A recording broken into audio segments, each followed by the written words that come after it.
Oh man, this has nothing to do with relationships and marriage. But well, trust. We're getting there. We're getting there. Trust can be made or destroyed based off of snipe hunting. That's not a good way to enter a marriage at all. Hey, the owners aren't home. The owners aren't home. The owners aren't home. Let's play Mario Kart. Let's play Mario Kart, yeah. I think we're helping each other heal from things that we had to deal with in our life. Mm-hmm. That's not a vow. There's no promise involved there. You're just saying nice things. What's the number one rule of a small society on your island?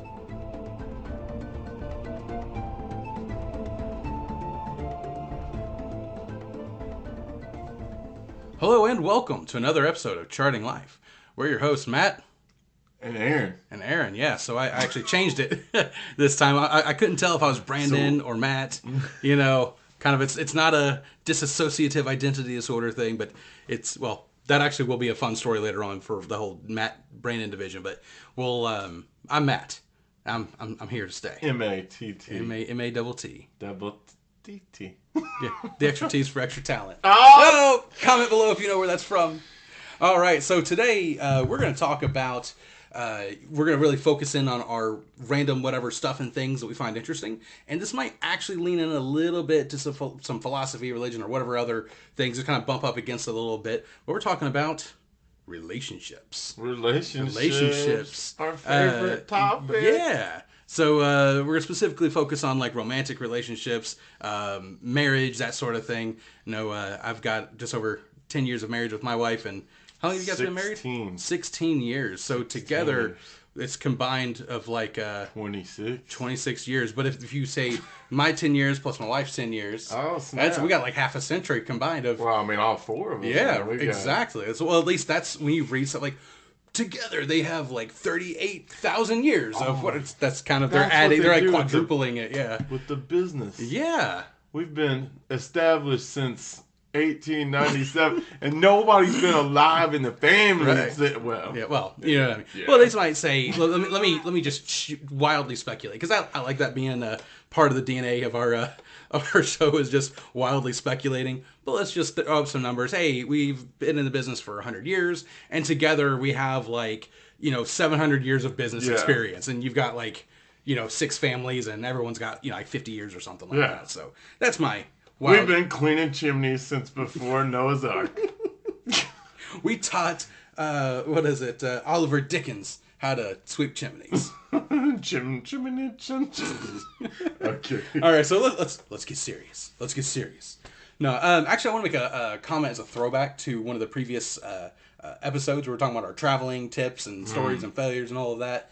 And at one point, we had mentioned that, if I can remember correctly, New Year's Eve at New York City, Times Square, you can't leave the area. You have to just not go to the bathroom, or I think you mentioned some people might be in adult diapers, if I remember correctly. I believe that's the case. Yeah, well, I came across a shocking headline.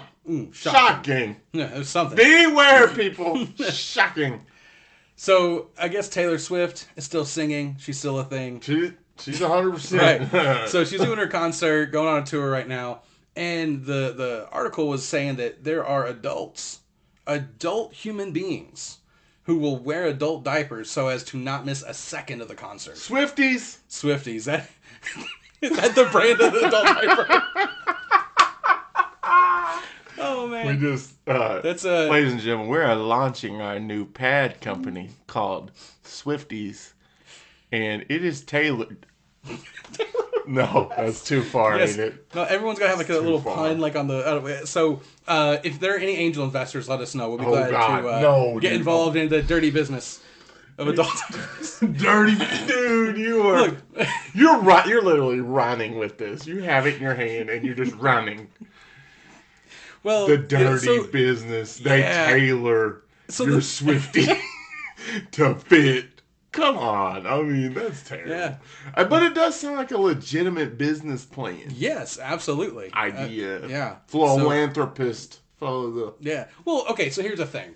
I guess my thought with that, 2 things. One, obviously there are people who probably need that, medically, or they're, in age or all that sort of stuff. Yeah. And that's fine. But it's when you have somebody who's perfectly functioning digestive system, all of that, and then they're choosing to do that.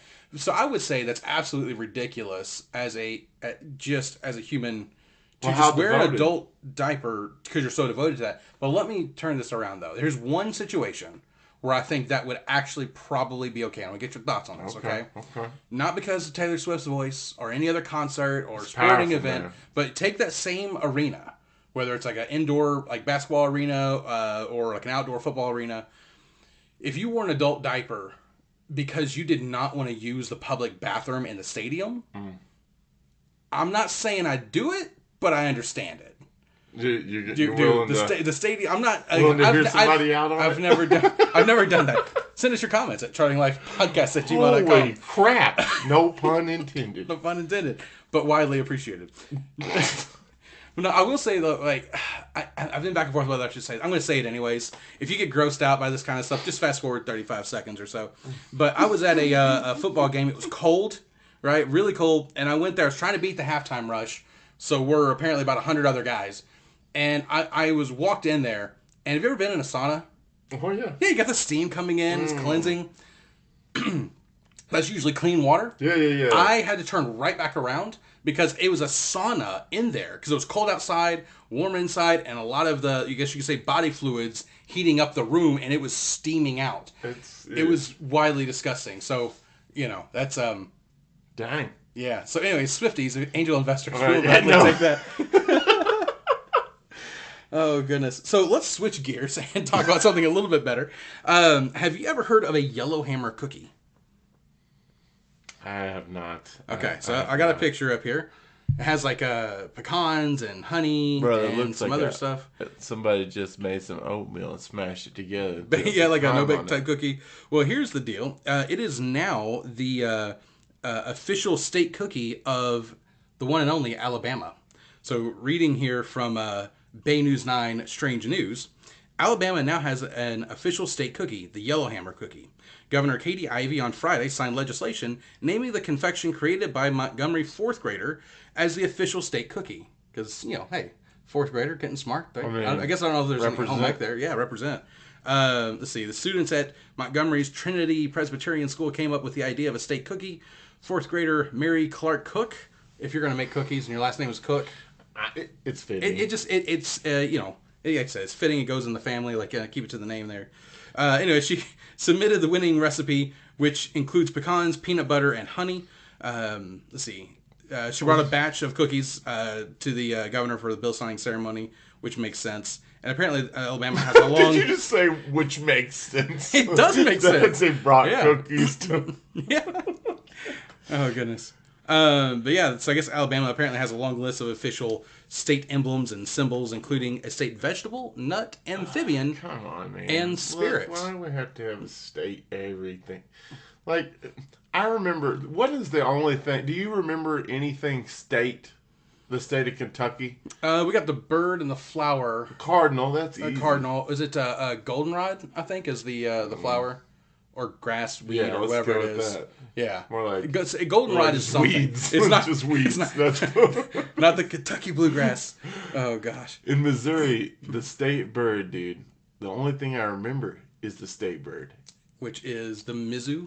The Mizzou. Yes. How did you know? You're the guy behind the curtain in the Wizard of Oz. I am. Yeah. No, dude. No. It's the bluebird. Yeah, it's the Mizzou. Oh, don't you see that Mizzou bird flying? Okay, so ADD moment. I gotta jump over here for a second. So apparently, and I think this is real. I haven't looked into it enough to verify one way or the other, but it looks real.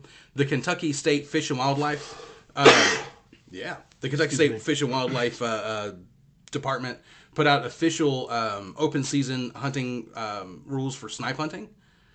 Have you ever been? You're familiar with snipe hunting, right? So I can't really, declare what it is online here, but if you know, you know. So you look it up. If you're one of them, you're one of them. You're one of them. But have you ever been snipe hunting? Yeah. Have you ever been the hunter gatherer? The crooked way of snipe hunting, yes. Yeah. I straight up have been that. Yeah. There's nothing weirder or scarier than a 11-year-old boy with a paper bag in his hand, walking through a midnight serene field, and then you start hearing coyotes at the edge of the woods. just going nuts.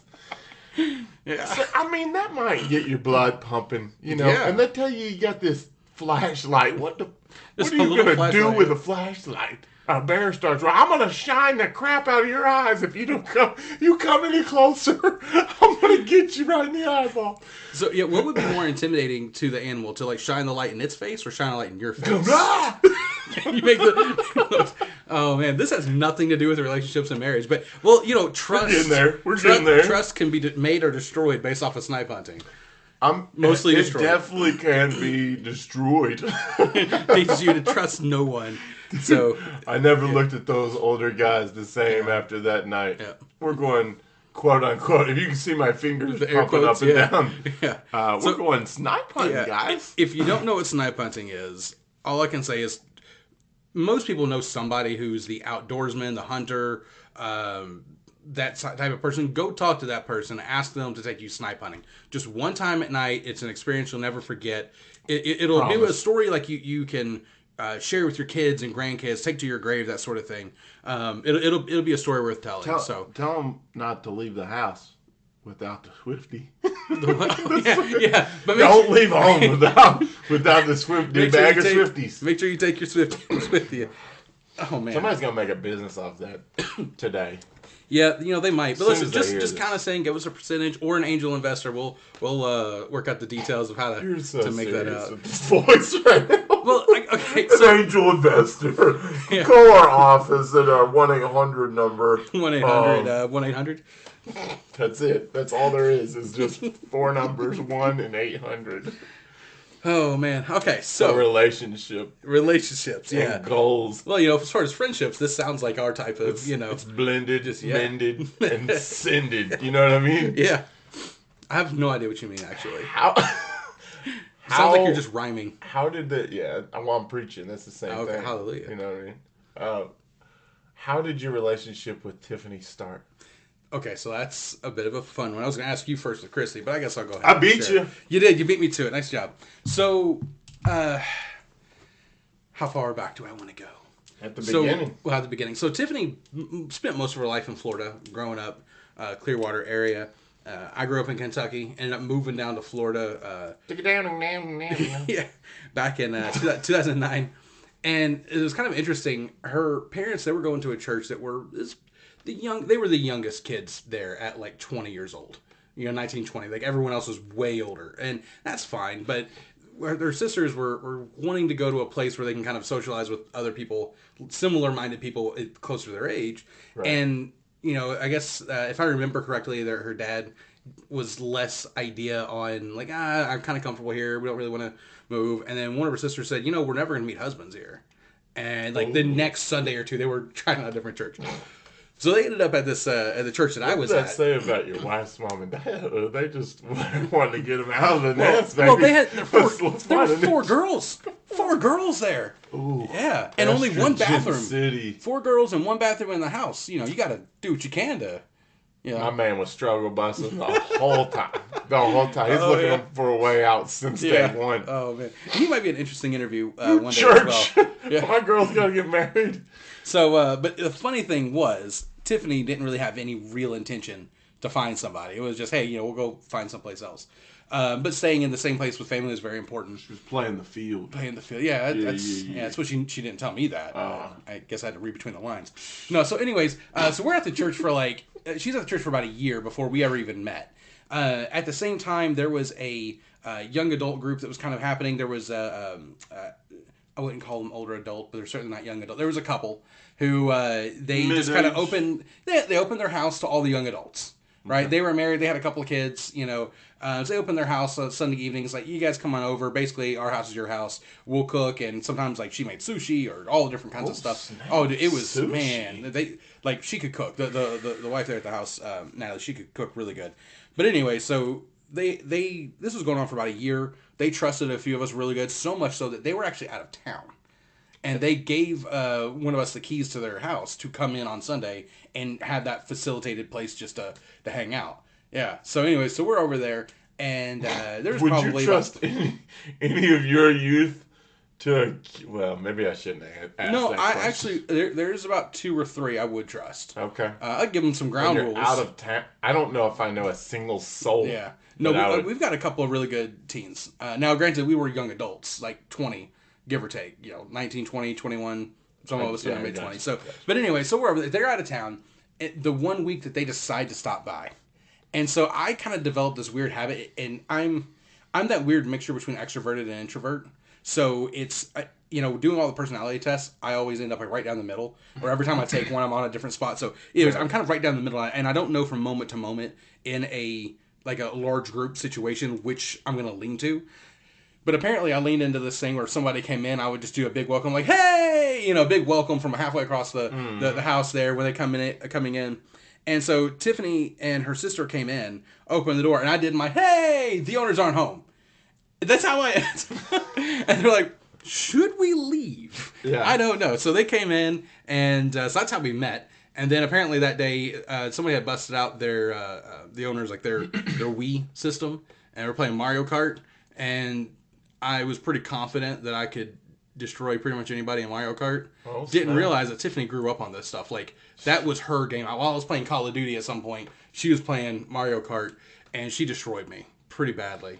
Been training all her life. Yeah, well, it was like at the finish line, the red shell hit me, and I dropped from like first to fifth, that sort of thing. Very disappointing. Which we'll have to circle back around did to a this. little cart flip and Yeah,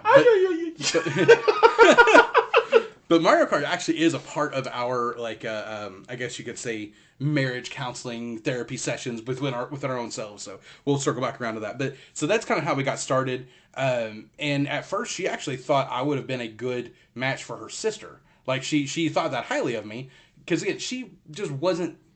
I don't know how to say this the right way. She wasn't that interested. She wasn't trying to not find anyone, but she wasn't like actively pursuing a relationship. She was just living life, doing her thing. She thought it was good enough that she wanted me for her sister, but in a true Hallmark movie-esque, it did not work out that way. Yeah, gotcha. So what you're telling me is, you were searching for love in all the wrong places. She wasn't. Maybe. She wasn't looking for it at all. But it stepped through the door. Wait, she stepped through the door. She stepped through the wrong door. Oh. And then saw this guy saying, "Wait!" Yeah, well, the funny thing is, the owners are home. The owners are home. Let's play Mario Kart. Mario Kart, yeah. Alone in somebody's house. Come on 3. Bam. Oh, man. But he's yeah, like, it didn't really happen like that, Aaron. No, I mean, pretty close. The funny thing is, there was like 2 or 3 things about me that was kind of weird that she did not like. Just two. If she just were, 2. Well, three things in particular. She didn't care that I had a beard. She didn't care that I was from Kentucky. And being Pentecostal, like growing up Pentecostal, like that was like not. She grew up in went to a bunch of different denominations growing up. Kind of got the good buffet sample around the whole thing. The buffet sample. Yeah, no, but it's really good. So she's pretty well grounded in that. But she was like, yeah, these are the 3 things that if I had to pick my perfect guy, these 3 things would not be on that list. But these are the things that she's come to like about me more than other things. You didn't make the cut? You're telling me you wasn't going to make the cut? I somehow wasn't. You were on plan B, and then plan B became A, baby. Yeah. You know what I mean? Yeah, that's how it worked out. Hey, and it's history. The rest is yeah, the rest is history. Maybe we can get into some of that. So what about you and Christy? How did you guys meet? So we met in Pennsylvania, a place that we both unitarily, fairly, whatever, certainly dislike. Okay. Yeah, but at Bible college, very crazy story. Long story short, yeah. And this wasn't like some big, well-known, across the nation, large groups of people Bible college. It's like a small, pretty small thing that you've. Yeah, it was very small. So it was what you would consider niche environment for sure. Yeah. But yeah, that's where we met, and we just kind of. I would say the biggest thing for us was just I think we were helping each other heal from things that we had to deal with in our life. Mm-hmm.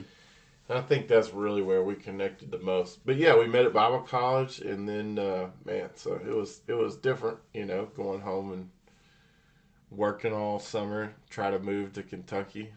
I lived in Missouri, so I don't know if we covered that in previous episodes. Yeah, we mentioned Missouri. Was she from Kentucky? Yeah. Okay. Yeah, she's from the Bardstown area.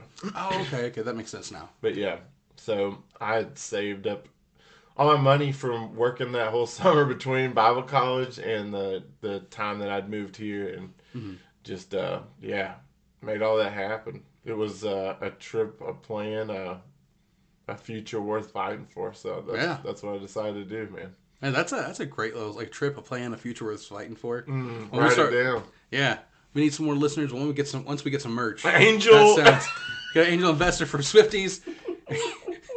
That needs to be imprinted on the packaging. A future worth fighting for. No.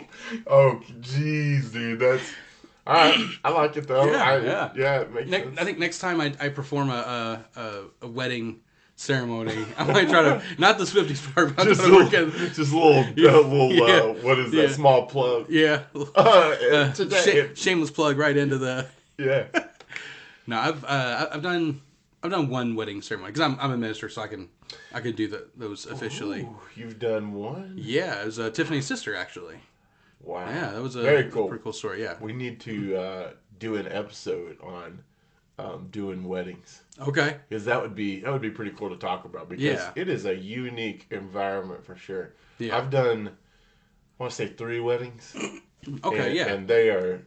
Each one presents its own unique problems and nervousness and crowd pressure and just all of it really. Yeah. So I've done one official wedding and then 2, I guess you could say like a re-up vow sort of thing. Like, hey, re-up. Like, hey, like, you know what I mean?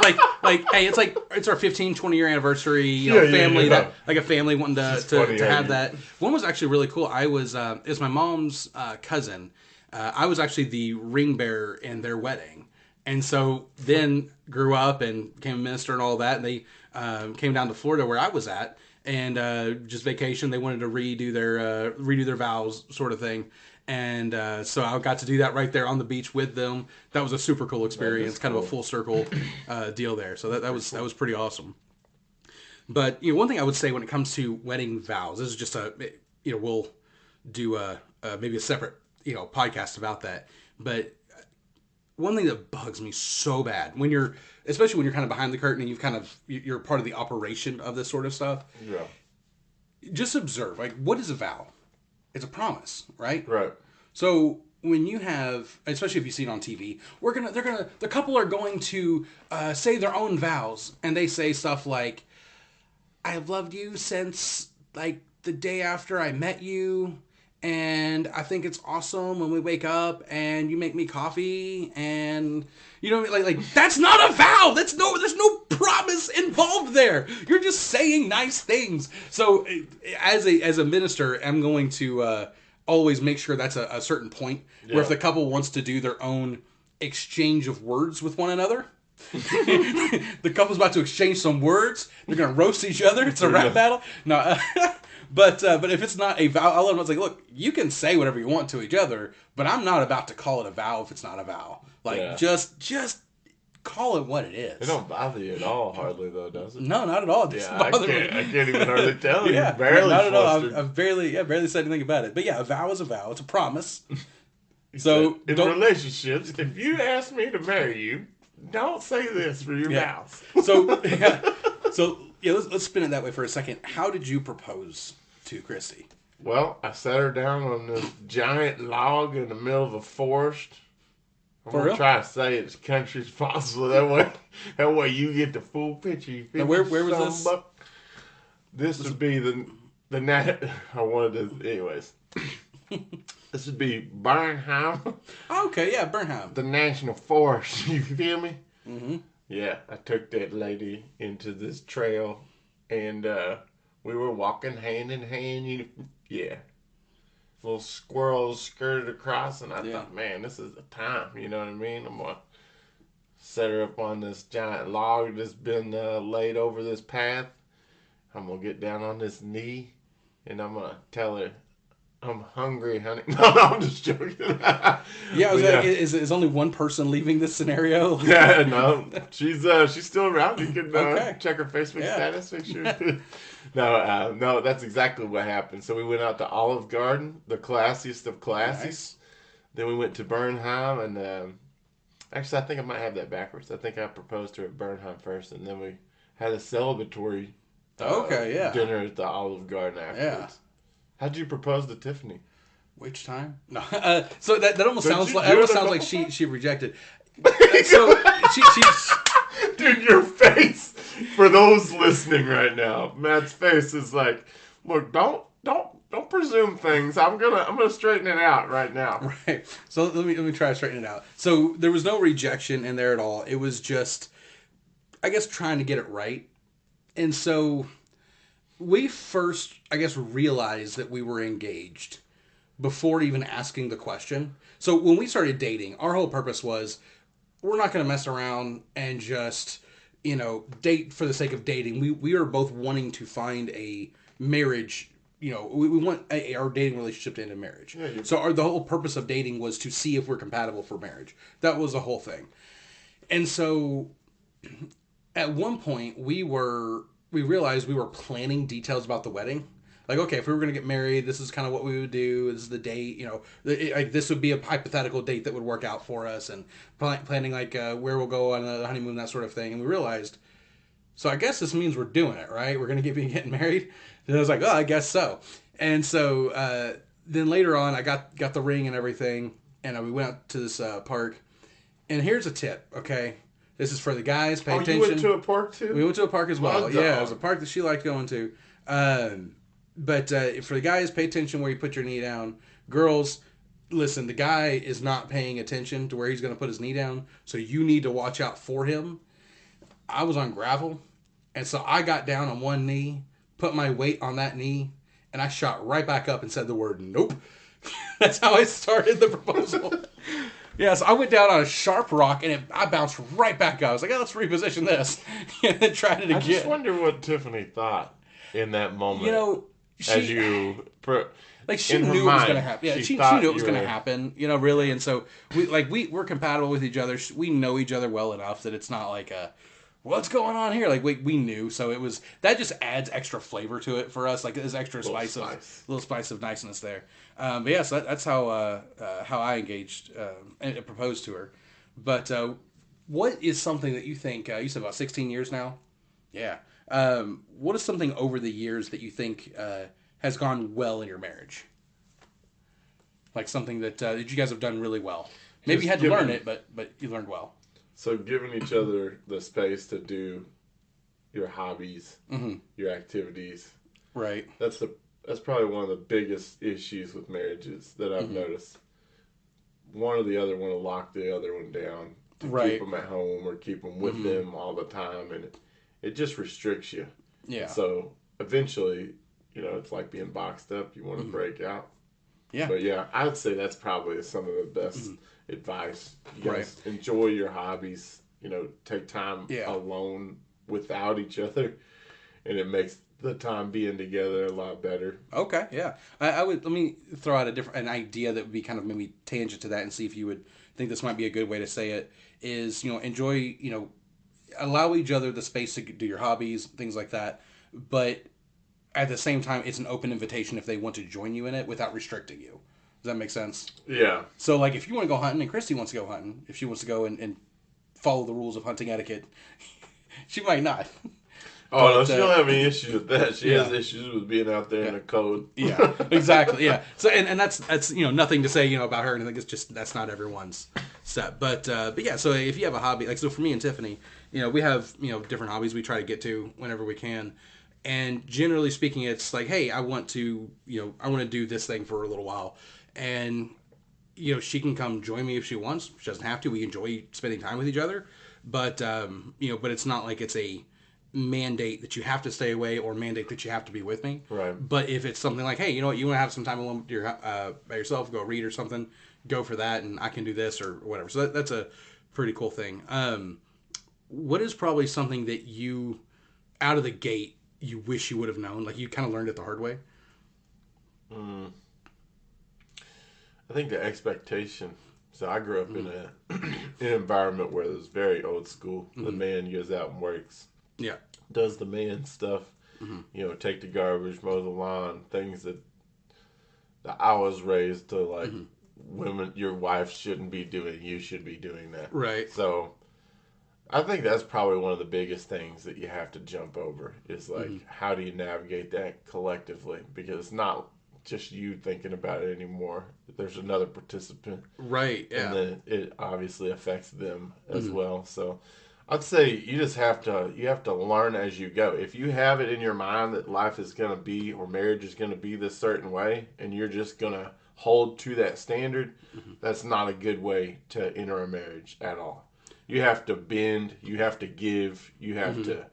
It's a two-way street. Yeah, absolutely. So, well, and a lot of that comes through good, constant communication with the other. Yeah. When the year that we got married back in 2013, we the church we were at, there's probably like 6 different marriages that year from people in the church. It was a pretty good marrying year apparently. But yeah, so that was all great. And one of the older couples, they were talking with the pastor because we did a premarital counseling, 2 or 3 sessions with the pastor, basically just going over some basic stuff like what you mentioned there. Here's some expectations, things you guys need to talk about if you haven't already, that sort of thing. And I recommend that to anybody. Don't just say, "Hey, I like you, like me. Let's just go get married and whatever." It's like, at least you need to have a decent foundation, and you don't know what you don't know, or you have the unknown. And it's good to have that type of communication ahead of time so you can kind of think of, okay, what have I missed? Like, what are we not seeing that should be obvious to us?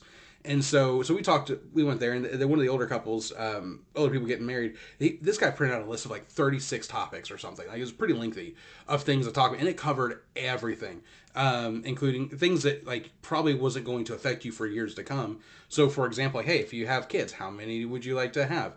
Do you want one of the spouses to stay home? Do you want to send your kids to public or private school or homeschool? All that kind of stuff. What are your expectations on salary, all that sort, like, you name it, any of the stuff to talk about. And we, it's funny, we got that list, and out of the 30 or 40 something things we've already talked about, like, 95% of them. Because Tiffany and I, we spent a lot of time together. We had a bit of an expedited relationship. We were spending like pretty much every day together with what sometimes it was only 20 or 30 minutes that we had, but we were kind of, more accidentally quickly going through our dating relationship there and moving quite along. We talked about a lot of this stuff, and that helped a lot.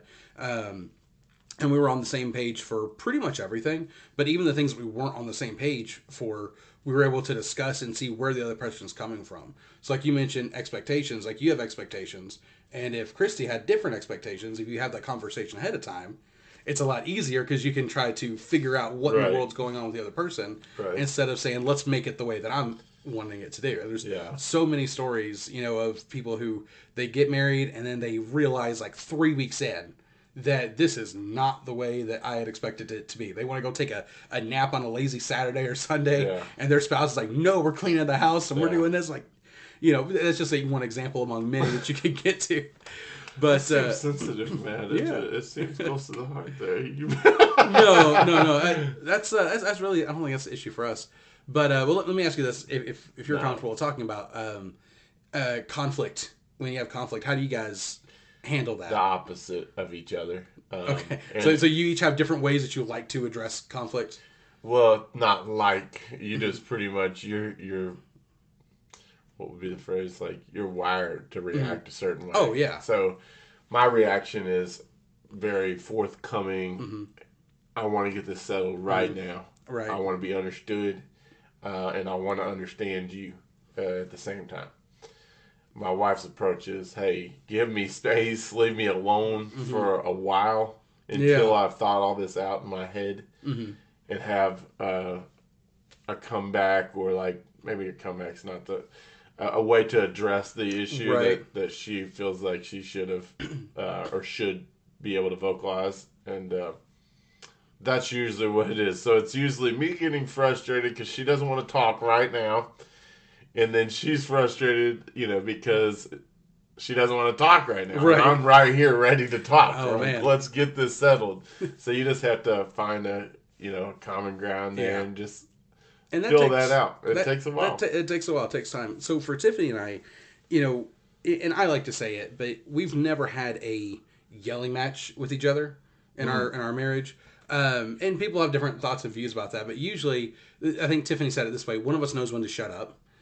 It's typically the way that it goes, and usually it's me. So both of us kind of have this idea of let's talk about it.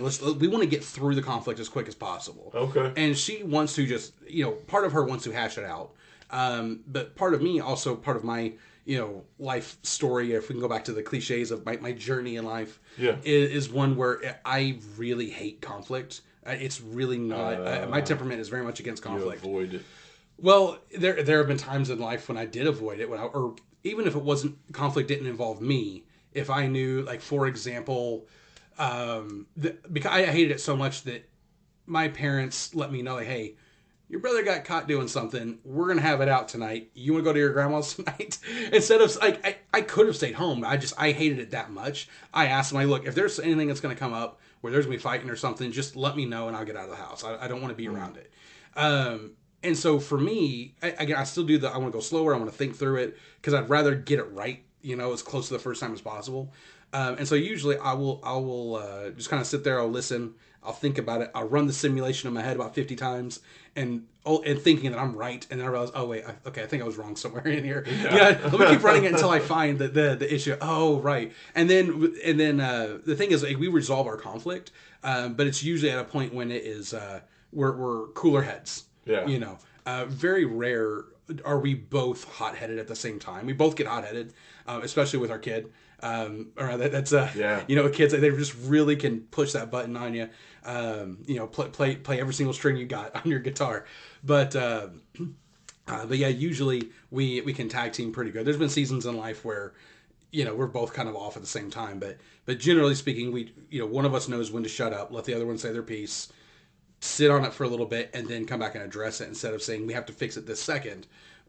We know we love each other. We know that whatever happens, we're going to come back, and be great, unified, and all this. We're going to get it past us, but yeah, because we got that's our business to launch Swifties. Swifties, yeah, because if you ever have to sleep on the couch, Swifties is the way to go. You ever have to sleep on the couch and the bedroom is right next to the bathroom. You just get yourself some Swifties.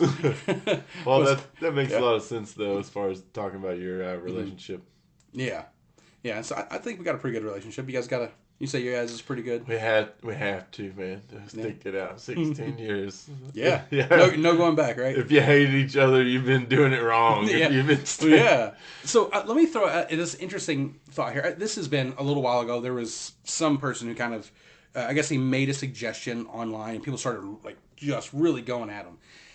And his comment was that if you look at the current dating culture in America, whether you can talk about the hookup culture, Tinder, all that sort of stuff, just the random, single person dating culture in America today, compared to arranged marriages, arranged marriages are better off. Now, he's not saying, in his defense, whoever's it's been a little bit since I can't quite remember the details. If you remember, maybe send us an email at chartinglifepodcast@gmail.com.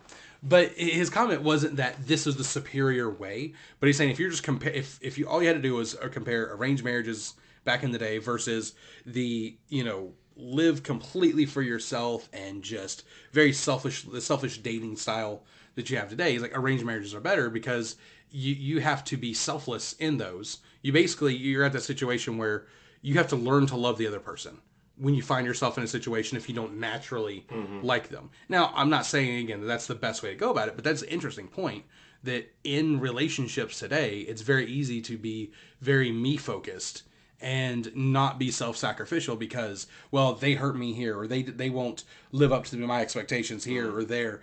And it's easy to say, well, okay, then it's either I have to completely change everything about myself for them, or they can just go get lost, go kick rocks or something. Yeah. But there is somewhere of a medium. Say, hey, let's if there's a compromise to be had somewhere, and sometimes there's not. But once you're already in the boat, don't be jumping into life rafts. If you can help it. That's at least the way that it should be. I understand there's situations, right? That make relationships or marriages not able to last. Or certain situations, obviously, that's understood.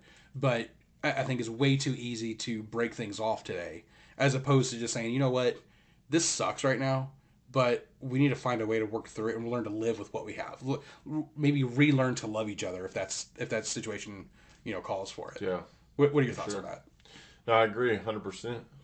I think the word work is simultaneously involved with the word marriage. There's no way around it.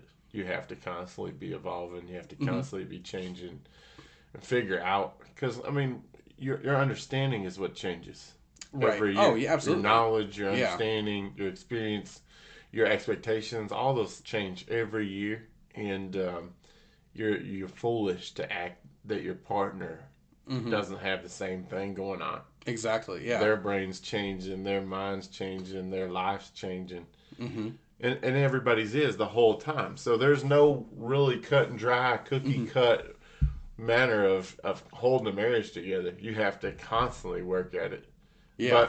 But the end result is something that's far superior to the Absolutely. other result, which is you being together and living a fulfilled marriage instead of partially fulfilled from this person and partially fulfilled from the next person, and just I don't want to speak on that because I've not been divorced and remarried, and there's no judgment there at all if that's the case. But it's at some point you just say, hey, either this is what I want or this is not what I want. Right. There's a quote I heard one time. It's funny, but it's, I think, probably true. That single men die in rooms that smell of feet and armpits. I mean, tell me I'm wrong. I'm not. Like, dude, no way. Not this dude. Because I'm very particular about any type of smells. Yeah. I'm... No way. Because I noticed... Anyways, maybe it's kind of too deep of a detail to go into. Yeah. But I certainly care about how others smell around me and how I smell. Speaking of Matt, have you heard of the Swifties? No. A future worth fighting for. Oh, there it is. Dude, I went to Mulan as soon as you did that. Yes, well, a girl worth fighting for. Yes. A girl worth fighting for. Oh man, that's a great song. It's a great song. This is okay. I'll only say this and bounce off of it.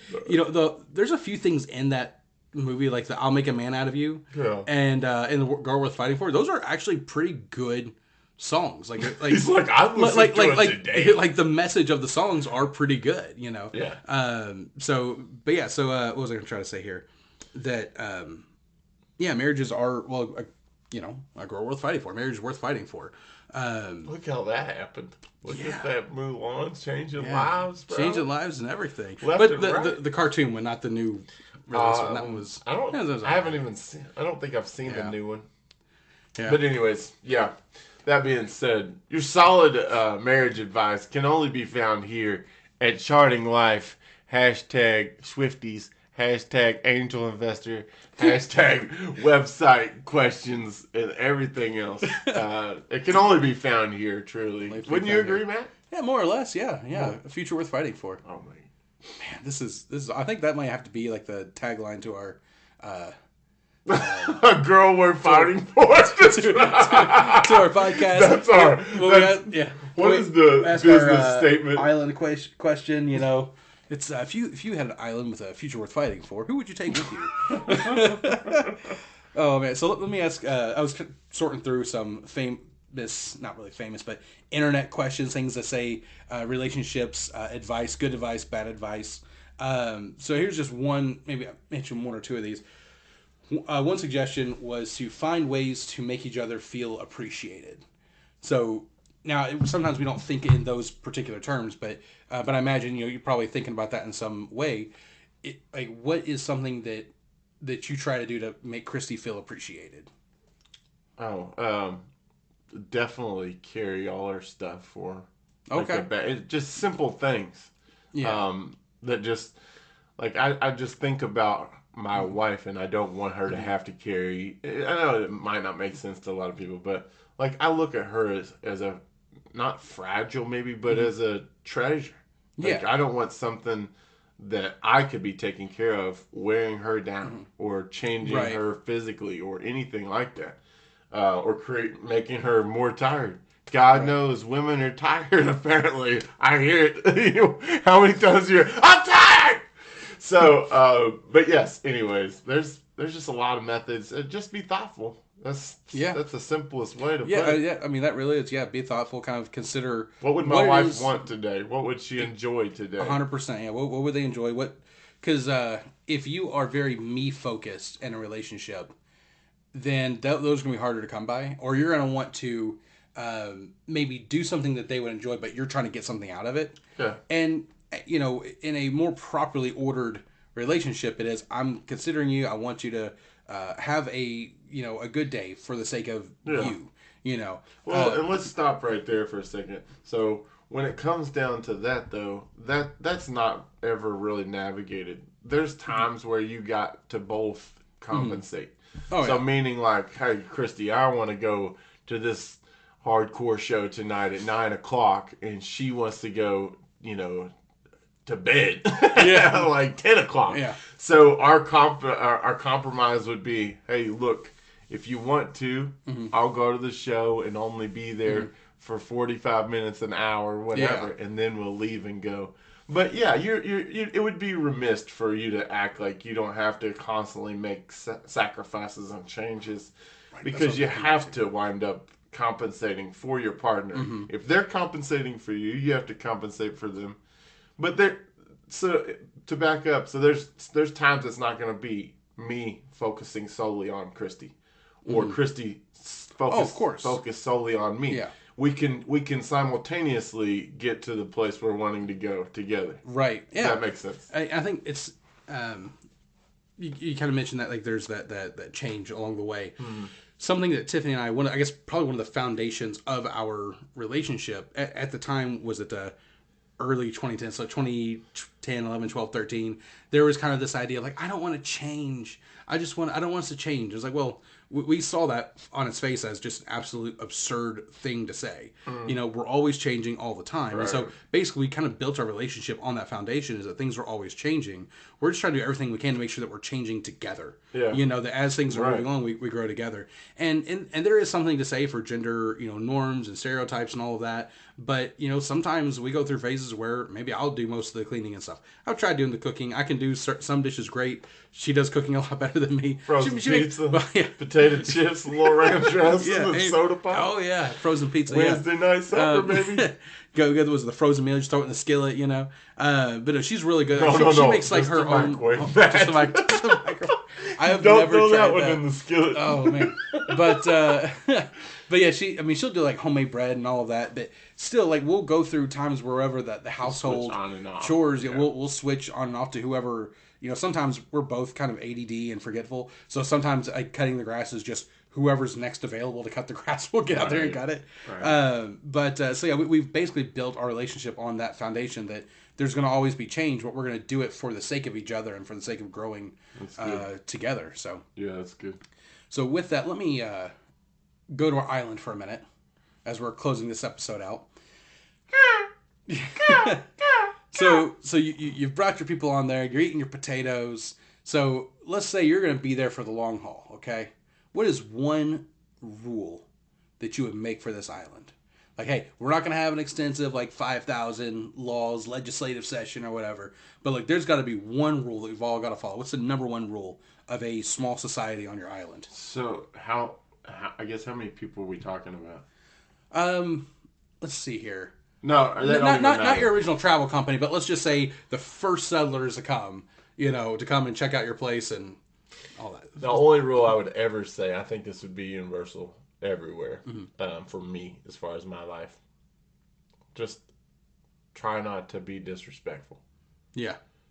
Do your best. I think if you followed that one rule, I don't think you'd have any issues. Yeah. Ever. That's kind of pretty close to the golden rule, Yeah. Do to others what you'd want them to do to you. Love God, love people, that sort of thing. Very similar. Yeah. Those all kind of tie in together. And and not to go to church at the moment, but when Jesus Hallelujah.